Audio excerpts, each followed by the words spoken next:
right. Welcome, everybody, to Motivational Sundays with Kevin and friends. Story. You got to tell someone when you get to where you can have someone that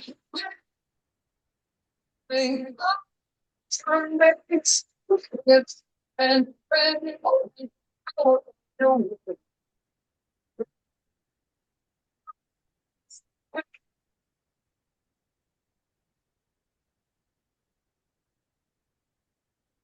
all right. This is a little teaser of the introduction to our show. Just wanted to share it with you guys before we got a chance to go to our audience. This show was originally created by one of the more than 300 motivational quotes that I created for the contents of my book. I was curious after studying human behavior for over 40 years how one quote landed on one person to another. Were the words that just landed on the page, or were there a conversation to be had? We meet every Sunday at 9 a.m. Eastern Standard Time. I am joined with my friends, Dr. Breakthrough Stan Harris, educator over here, Miss Anne Marie Maloney. We've got a sports fanatic entrepreneur over there, all the way coming from California, Miss Tara Elizabeth, and the twins over here, Gilda and Christopher James. Gilda's bringing the quote today. And the voice of our show could be second to none. James Earl Joe, thank God you haven't met Otis yet. So this is the voice of our show, and we got our baby sister here, Miss Danielle. All right, Danny, how you doing? So with that said, like I said, this space was created not to make you comfortable, but to encourage you, to inspire you, to educate you, and create a framework just to make you think. So without further ado, Otis, before we turn the mic over to Gilda, will you please deliver the quote for today? Grand Rising, happy Sunday, everyone. Rich people stay rich by living like they are poor. Broke people stay broke by living like they are rich. All right, Gilda, you brought this quote today, so we want to know how you're living.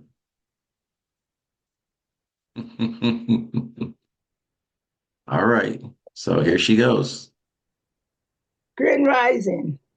How I'm living. Just to reflect on Otis' quote, it's time to stop buying things we can't afford with money we don't have to impress people we don't like. That's what I got out of that. The quote Right. that I brought. Yes. All right, thank you for bringing that. Rich people stay rich by living like they're broke, and broke people stay broke by living like they're rich. That is a very powerful quote. Dr. Breakthrough, all right? How does this quote land on you?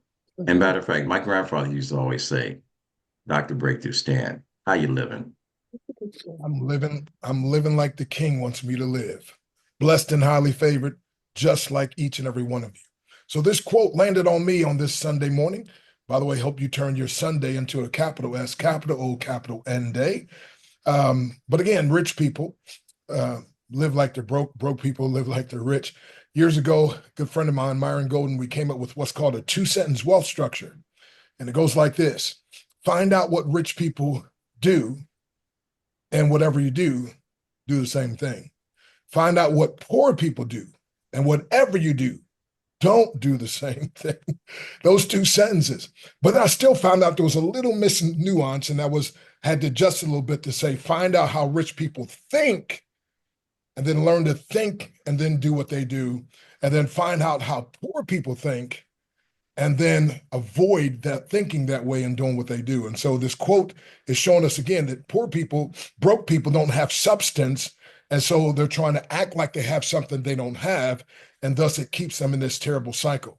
Whereas those who are rich and really have it, those who are wealthy really have it, they don't have to try to show it off. And so, matter of fact, they know that if they show it off too much, everybody's going to come out with their hand out, looking for a handout rather. And so they understand when your outgo is more than your income, that will be your downfall.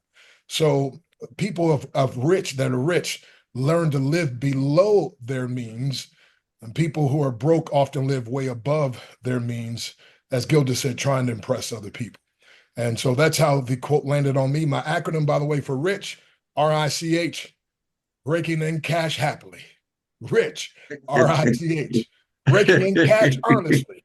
Rich, RICH. Oh, you, Residual increase complements happiness. I'm done. with your acronyms, you should have your own Saturday show. Mhm. All right.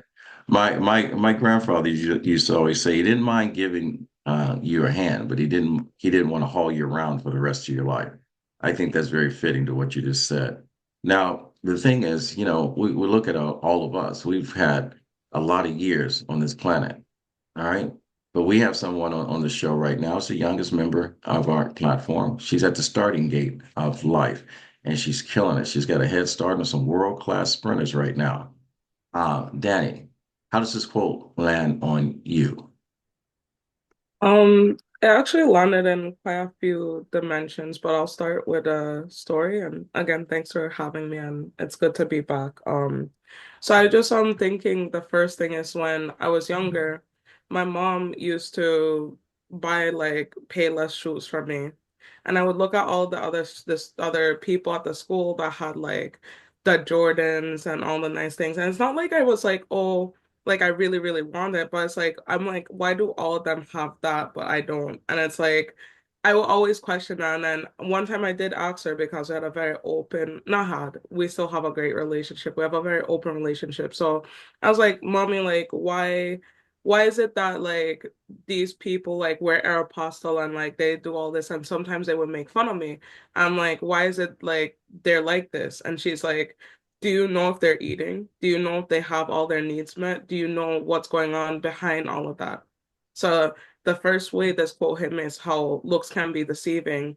But then it also went to the other part of this where it's like, what is rich? Where it's like, rich to me doesn't necessarily have to, like, you can be rich in spirit, you could be rich in money, or like, it really, it's like different things, right? So it's like, people will say, "Oh, avoid a poor mindset," but like it's like, what is poor? Because when I think about how my mom brought me up and the values she instilled into me, people will look at it from outside and say, "Okay, well, you guys weren't bringing in extra money. You didn't have all of this like extra things, so you're not rich." But I was rich in spirit. I was rich in values. I was rich in how I handle things. And as Dr. Sanders mentioned, it's like what being poor really is when you overspend past like a threshold, right? So it's like, was I still technically rich because like I have met all of the needs? What the society defines as rich doesn't necessarily have to dictate how I define rich. So this like created another one of my many paradoxes that I tend to have. So I kept thinking about it in that, and like I just realized like even one time when I was living in New Rochelle, this man asked me like, "Are you rich?" And I'm like, "Yeah," because I'm just like I'm rich in that spirit. So um again, I wanted to touch on the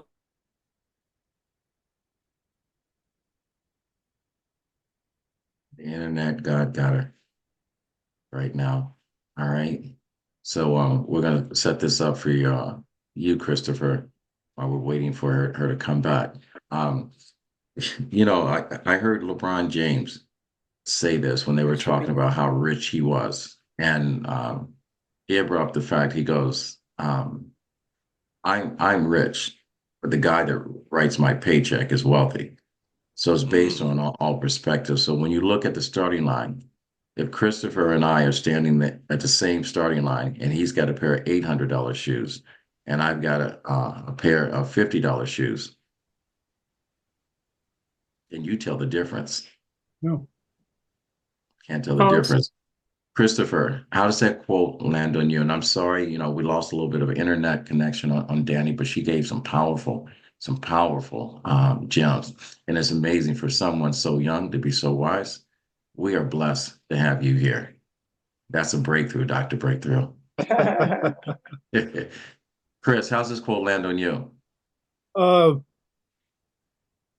Pretty close to home. Hey, Grand Rising, everyone. And Danny, I love what you said.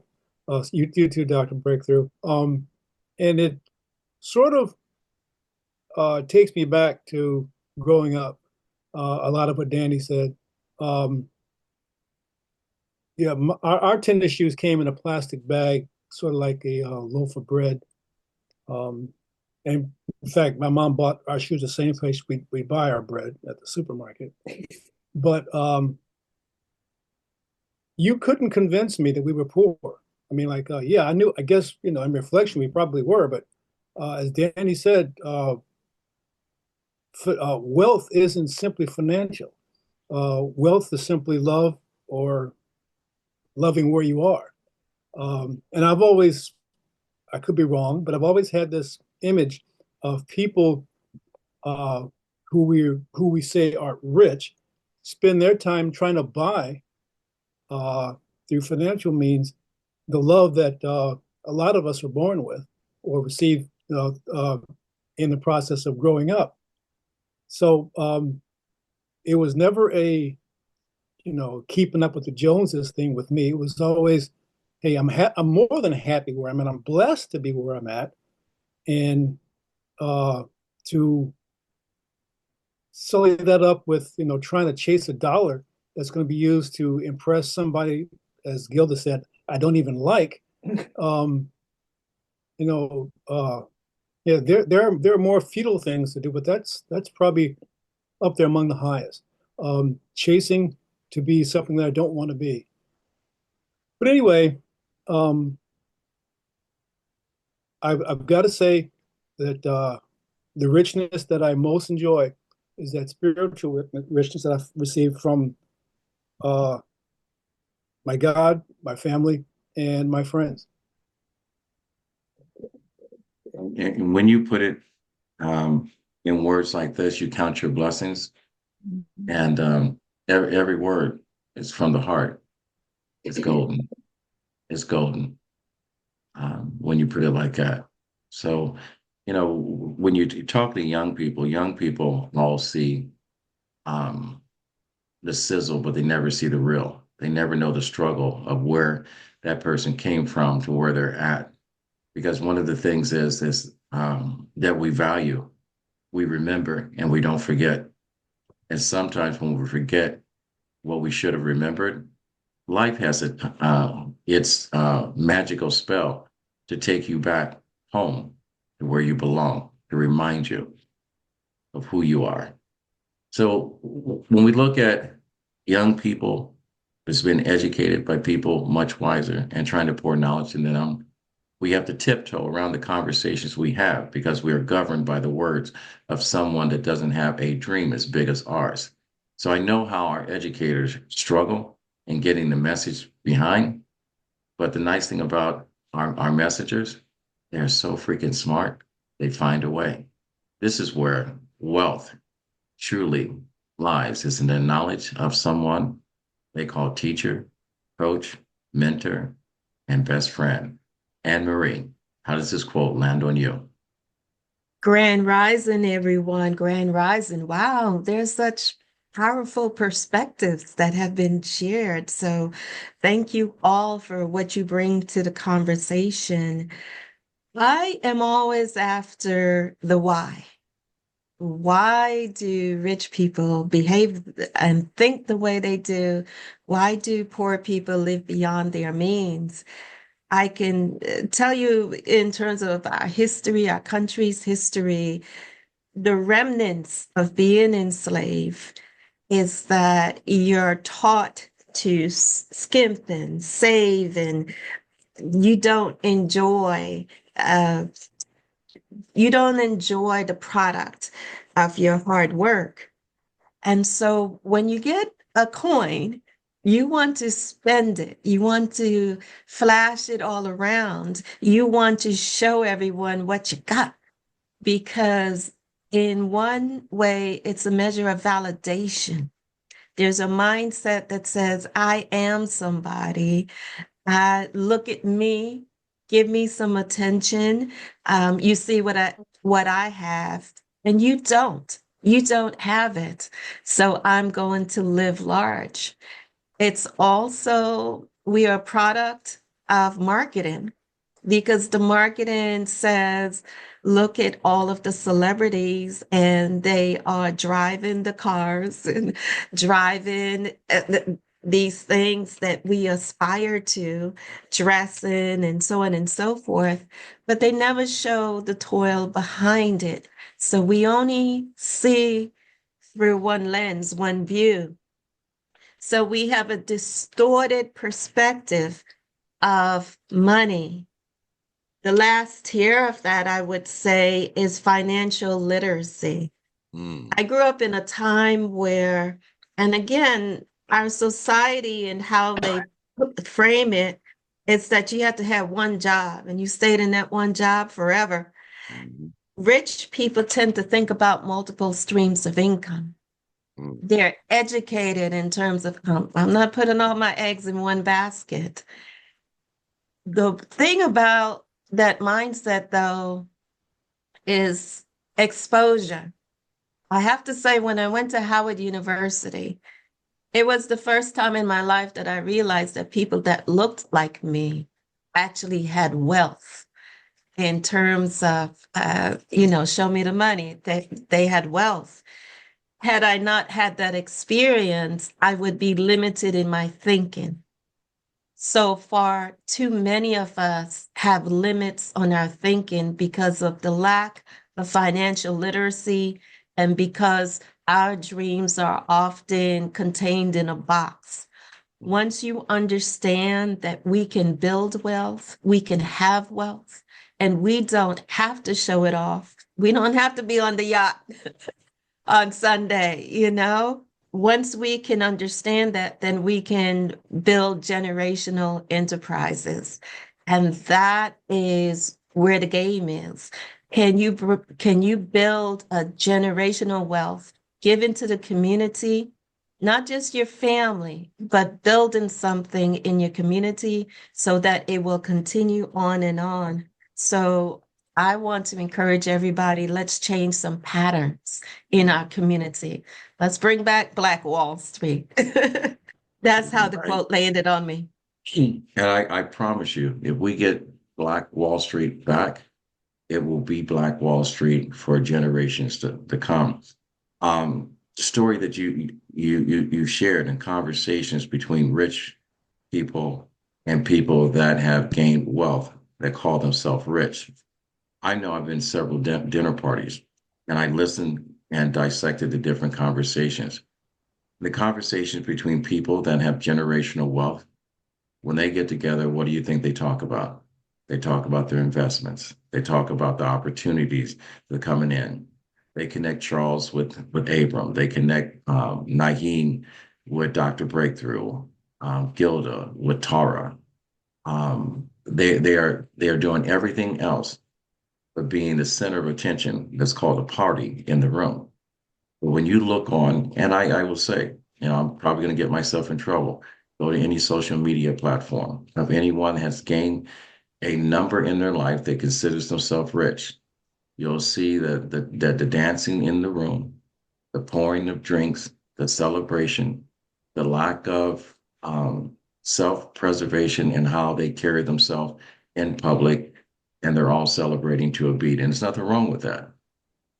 But you have to decide when you talk about generational wealth and legacy, a party only is allowed until the sunrise. Being rich rests on the sunrise and the sunset. So with that said, all right, someone is one of the most competitive people, most passionate people that I know in this world. She can hit a tennis ball like the Williams sisters. She's the most undiscovered talent. She's got hair down to her waistline. It's all hers. All right. So Tara, how does this quote land on you? And by the way, we talked about cars earlier today. 0 to 60 in 2.7 seconds. That's her whip. Good morning. I just outed you in your car, didn't I? You did. You did. It's my baby. It's one of my babies. Rich people stay rich by living like they are poor. Poor people stay broke by living like they are rich. I grew up on a quote similar to this. My father used to say, rich people are loud, wealthy people are quiet. Mm-hmm. Um, I went to private school in my life. I had a very different upbringing than a lot of people that look like me. I had a very privileged lifestyle. My parents poured a lot into all of us. We all went to private school. My grandmother, being of a different generation, said to my parents when it was time to go to college, I'm the oldest of 5 girls. She needs to go to a HBCU. She Mm-hmm. does not identify with her people. Um, I didn't understand what that meant at the time until I got to the HBCU. And there were a lot of stereotypes about us that initially I thought were true. And as of the people that didn't have, were trying to wear the flashiest clothes.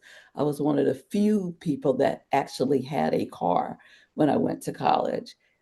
And I had a what's considered a luxury car when I went to college. So I met a lot of people that looked like me that didn't have, but were pretending they had.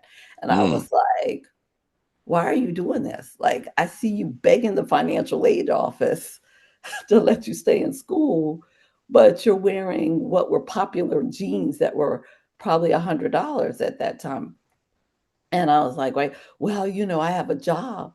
I never had a job in college because my parents wouldn't allow me to.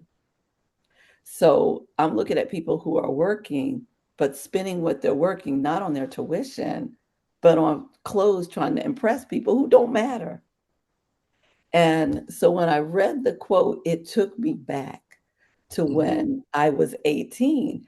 I retired at 45 because Mm-hmm. my father taught us to invest from the day before we knew what investing was.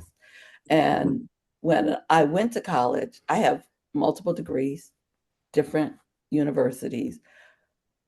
I did like wealthy people, find multiple streams of income, figure out how to work smarter, not harder. I Mm-hmm. did that and it rewarded me. I'm teaching my children, my oldest is 40, my youngest is 28, to do the same. Um, I told them, just like my parents did me, you need to hang out where the wealthy people are. You need to be Mm-hmm. on the golf course. You need to be in the boardroom. You need to be at those big celebratory events. And listen, just work the room and listen to what people are talking about. They're talking about where they're investing. They're talking about where they're going. I had no problem with Martha Stewart doing what she did because I said, how do you think these people stay wealthy? They have Mm-hmm. inside tips. We aren't in those rooms to get those tips. Mm-hmm. And when we are in those rooms, we're so afraid that we don't share the information with we don't go back home and tell all our relatives this is what you need to do. And even the ones that have the courage to do it, the relatives go, oh no, man, I'm not going to, I'm not going to take my money out and do that because what if it doesn't work? We live in a fear mentality. And you cannot live in a fear mentality because we will not get ahead in a fear mentality. Wealthy people take risks. If the risk doesn't work out, they'll take another one. Scared people, and we are very much behind the curve because we are used to living without. And just like I think Anne Marie said, when we get it, we want to flash it. We want to feel like we are important. We want to jump up and down like a jester in the room on fire. See me, validate me. I don't care if you validate me. I have a nice car, but I also have some other cars. But I worked hard for that car. I paid cash for my car. And often when I'm gassing my car up, men will come to me and they'll say, nice car your man bought you. And I'm like, it makes me so proud to say, no, sweetie, I bought it for myself. But I see you're riding your car and you be happy with yours. It's interesting the reaction that people give me. And my car isn't even my dream car. My dream car starts with a B and I'm still working for it. I might not get it till I'm 90, but I'm gonna get it. Um, but that's, truly how the quote landed on me. Rich people are loud, wealthy people are quiet. You don't see the wealthy people in the room because they are dressed down. They look like bums. And they when I say they look like bums, they look like bums. I have been in very nice high-end stores, and the person in the flip-flops with the sand in between their toes because they were at the beach all day and then decided to go in the Cartier store. And I'm like, he looks like a bum. He's probably really wealthy. And he usually is. He usually is. And the people who are dressed up to the nines are the ones, how much is that? Well, how much is that? The wealthy never ask how much something is. And I always Yeah, she can't afford it. I know I'm not wealthy because I'm still asking, how much is that? Can you take that one down off the shelf? Let me look, let me feel it, let me smell it before I purchase. I said, I aspire to get to the point where I don't have to look at price tags, but I know I will always look at price tags because I am trying to build generational wealth for my 4 people that are coming behind me. So Gilda, thank you for the quote. It really, really resonated with me. Have a great day. I want to thank you for your share, because you just gave a masterclass on the mindset, worth and value of your worth and the story that you tell. That's amazing. We have 107 historically Black colleges. And Naheem, you can bear witness to this. We said this 4 years ago. What if we took our children, our talent, our athletes, our scholars, our scientists, and they attended one of the 107 historically Black colleges? What would the landscape of education look like? Because, and when I say this, I want you to keep this in mind. Every single Friday, Saturday, and Sunday, now it goes from Thursday to Monday, that we sit around and we cheer our young children, our cousins, our aunts, and best friends, or whatever, on the football field, the baseball field, the Olympics, you name a sport, women's basketball, $1.8 billion in profit, 90% are African American descent. And you think about it, every 4 years, someone votes against their freedom and their independence, but we celebrate them because they bring us money. We celebrate them because they bring us money. When you sit in the executive room, in the boardroom, we continue to dance around and have conversations about how we're planning to spend our money on Friday and Saturdays in the bathroom. It's all a mindset. And the more times we have this conversation with our young ones, and we need to start them as early as possible of getting this education when they're paying attention versus feeding their distractions on these cell phones and the social media, the quicker we will change this mindset and have someone like Danielle, Naheem, and everyone else repeat the conversations that we're having today and be retiring before 45. All right. So, Naheem, miss your brother, love your brother, clean shaven. Look at that. I wish I can grow my beard where it showed up like yours. You know, look how beautiful you are. I'm still working on it. We're still working on it. There's some spots that are missing, but I don't worry about it. It's got to get ugly before it gets beautiful. Oh, you came in this world beautiful, and we miss your mom. But before we ask you to give your quote, and I'm going to say this over to Otis. And Otis, you know, since Naheem is back, you know what's going to happen. So for our listeners, I know you guys are enjoying the show today. Share the quote with us one more time. Rich people stay rich by living like they are poor. Broke people stay broke by living like they are rich. Naheem, how you doing? I'm doing well. Peace, everybody. I'm doing well. Yeah, all of this triggered a lot. I'm from Cuba. I came to this country with my mother, my grandmother, my aunt. My mother would always say, I know that we only have water and peanut butter in the refrigerator, but you walk out of here like you eat steak and potatoes every day. That is also the image that a lot of people that don't have continue to do. You know, look like you got when you don't. And if you don't, you look like nothing because you're not worried about it. And I think about that mask, right? It makes me think about Paul Laurence Dunbar when he says, we wear the mask that grins and lies. It hides our cheeks and shades our eyes. This debt we pay to human guilt With torn and bleeding hearts we smile, and a mouth of merit subtleties. Meaning, if we didn't wear the mask, if we didn't have face, we wouldn't have survived. We had to survive the best way we can. My mother, and I love her to death, but I used to be mad. I'm saying, well, I gotta walk out of here like I'm $1,000,000 when we got peanut butter and water in the refrigerator. Now, mind you, she owned her own home. These 3 women I came to Cuba with owned their own homes, had their own practices, and had their own education. But they were humble. They were very, very humble. For me, I think about the fact that students that I have at school who are walking around with $250 sneakers, but they come to school to have lunch and to eat because there's no food at home. And I think about what does that mean? And then I hear these teachers, they don't have any food, these poor kids, But I'm sitting there saying, but they're wearing $250 sneakers. Somebody busted their rump to make sure they was wearing $250 sneakers so they could look good and not feel bad about themselves, but they didn't invest the proper idea in their head, the proper attitude in their head. You're walking around here with $250 sneakers, but you're picking at everybody's plate at school. And you're also being the most ignorant one in school because you don't have. So we constantly wear this mask like we got it together and we all this, but we don't. There's no problem with needing. I ain't got no problem saying I need or I want. People look at me and say, oh, Naheem, he just needs movies now. He got 4 movies coming out. He's rocking in dough.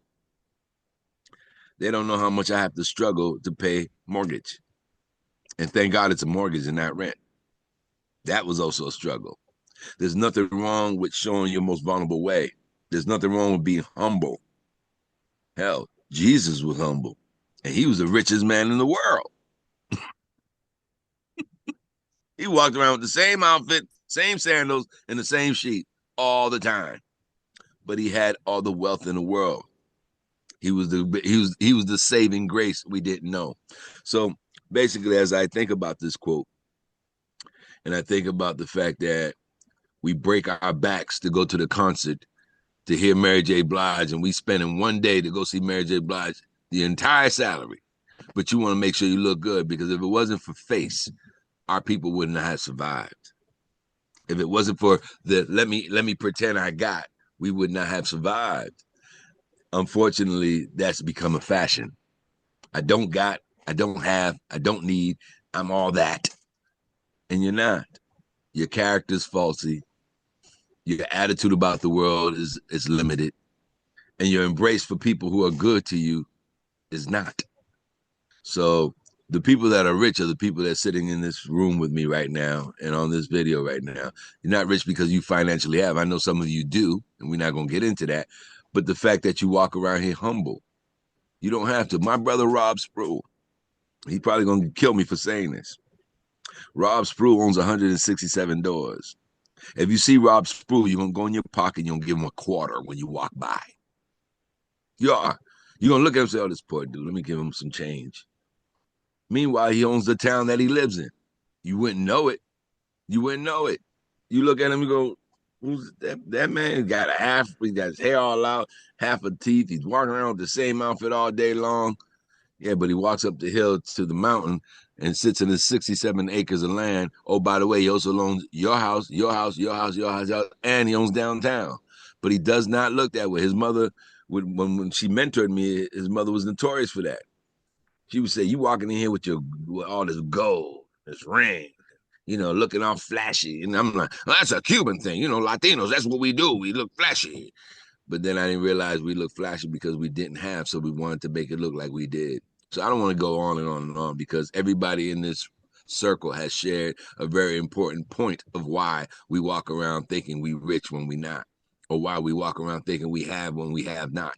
And the reality of life is, if you don't have no love for yourself, no self-respect, because the women that brought me to this country had love and self-respect. That made them the wealthiest people in the world to me. And to this very day, as much as people think I may have so much, I have it, but not financially, but I do have it, because I have wealth in my heart, wealth in my spirit, and wealth in my circle. Peace. And when you think about it, all that glitters is not necessarily gold. And you broke it down as easily as it could be. wealth in your mind, wealth in your spirit, wealth in your heart. Only a rich man can say that. Otis, it's that time of the day, the end of the show. You get to go ahead and let us listen to that silky, smooth, baritone voice you have. Sometimes you get so low and you got that bass going for you. All right. Go ahead, deliver that quote and tell us how this quote lands on you. Certainly. Rich people stay rich by living like they are poor, and broke people stay broke by living like they are rich.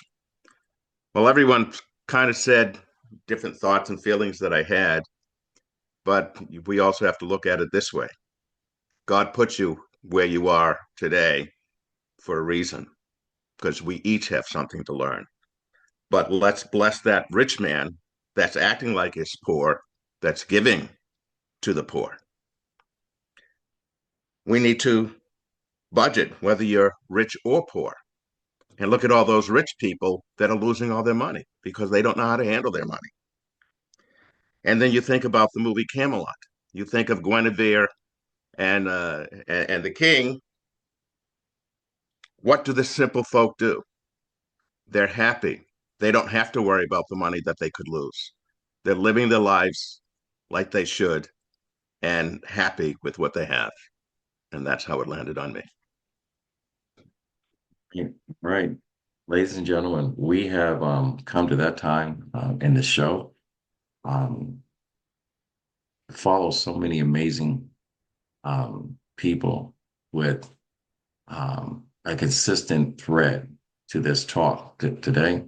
You've gained a lot of knowledge. I don't know if anything I'm going to say is going to add to it or take away from it, but I do know that, wealth comes from the days that when you were a little kid and your elders, your neighbors, the old people were passing on great wisdom to you. They were planting the seed. My grandfather said that if you took a handful of rose seeds and threw them in a parking lot, one seed will find a place and take root, and a rose will grow in a vacant parking lot. A rose. So when I look at the roses that I'm grateful for, I look at Gilda, Christopher, I look at Tara, Anne Marie, Danny, Otis, Stan, Breakthrough, and my brother Naheem, and the many people that have been on this show. When you get to a certain place in life and you think that you've made it, you have to remember where you were before you got to this certain place in life. Having financial security doesn't mean, you have to be frugal. You have to watch your savings. Having money is only worth having if you do good with it.